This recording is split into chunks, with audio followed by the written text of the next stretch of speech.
Don't listen to the frog. What can a creature such as an amphibian know about a fish show? Only a real fish can possibly tell you about Slatus Fish Show on the 1st of May 2010. All the fish and outer helpers Slatus members invite you to Temple Sutton School to see what wonderful creatures fish really are. Modesty aside, I reckon that I am one of the more beautiful fish that will be on show. Much more beautiful than those upstarts called bettas, or to give them their common name, fighting fish. What is the point in their having long flowing fins, only to have them ripped up by another one of your own species?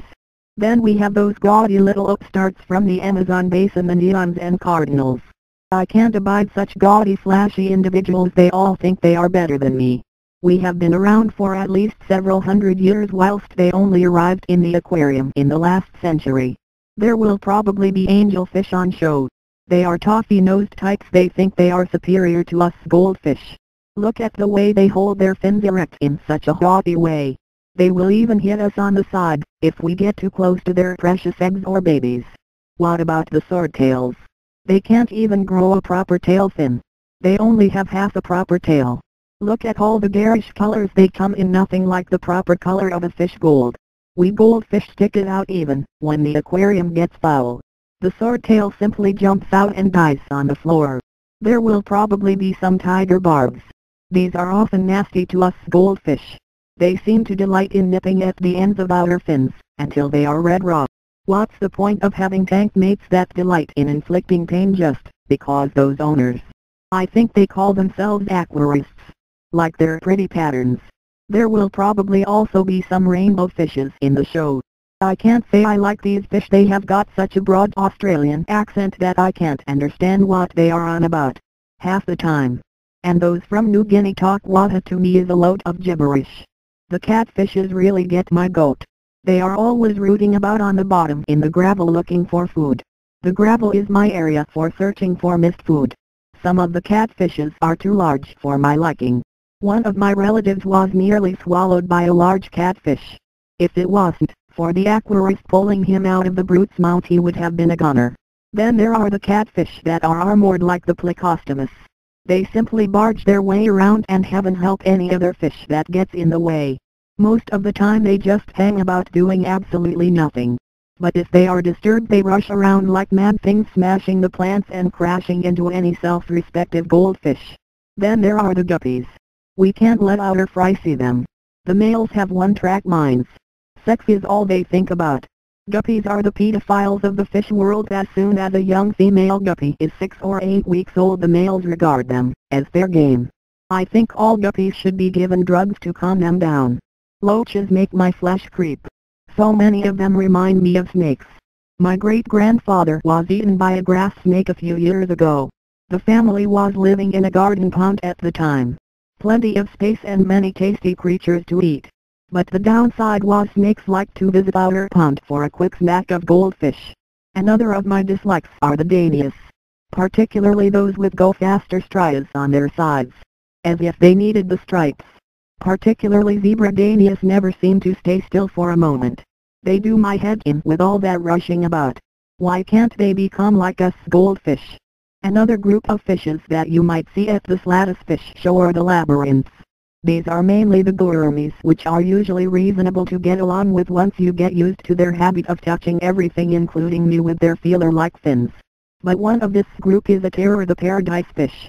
Some of my ancestors had these put in their bowls many years ago. These fish can be killers of us goldfish. I am to be entered in the Slatus Show in Class B twin-tail goldfish.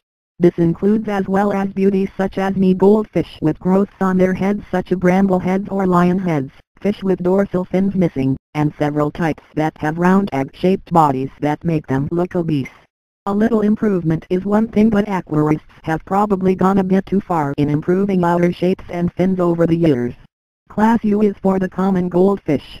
They are not as beautiful as me but are what my ancestors probably looked like.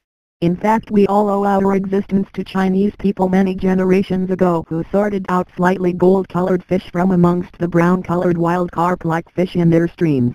They selected for the most color generation after generation until all the types we see today came about. Class W is for cold water fishes. There are not so many at the shows nowadays, since many from North America and the temperate parts of the Far East have been banned or need a special license to be kept. The usual types now are native fish to the UK such as carp, although sometimes you can see koi.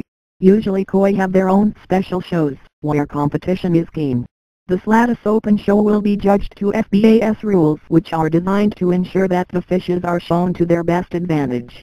They must be housed in tanks that are of a sufficient size for the type of fish. The whole idea is to show the fish but to make sure that the fish are not subject to undue stress. Any fish that show signs of problems will be moved and treated in a quiet area. There is a class for water plants. I wish they would put me in one of those tanks rather than the usual bear aquarium. I really like to eat many types of water plant. In fact, if there is not too much, I have been known to clear a tank or pond of duckweed in just few days. I think it's very tasty. My second choice of veggies is Elodia. It's only natural, as I need a certain amount of vegetable matter in my diet. The only one that I can't stomach is that horrible stringy stuffed blanket weed. Also at the Slatus Fish Show there will be classes for fish that the aquarist has bred himself. I ask you, as if the fish keeper had anything to do with it. If the fish want to breed, there is nothing that the owner can do to stop them. Why should they take all the credit? All the aquarist does is supply the right food and the right conditions, and then they take all the credit. Well, that enough of my chatter. Remember, the Slatus Open Fish Show is on May the 1st, 2010 at Temple Sutton School, Eastern Avenue, Southampton-on-Sea. Check with our website to get schedules, if you wish to enter the show. worldwideweb.southendaquarist.co.uk. The schedules will be available closer to the date. The stalls and other goodies will be open earlier, but the fish can be viewed at about 3 o'clock in the afternoon as soon as judging is finished. Remember the date we will update. We will all be pleased to see you. To exhibitors there will be our usual extensive prizes for the class winners that you have come to expect at a Slatus show. We are pleased to announce that many members of the trade are still sponsoring us, notwithstanding the current fiscal difficulties in the UK. Don't forget May the 1st, the Slatus show and our 75th anniversary.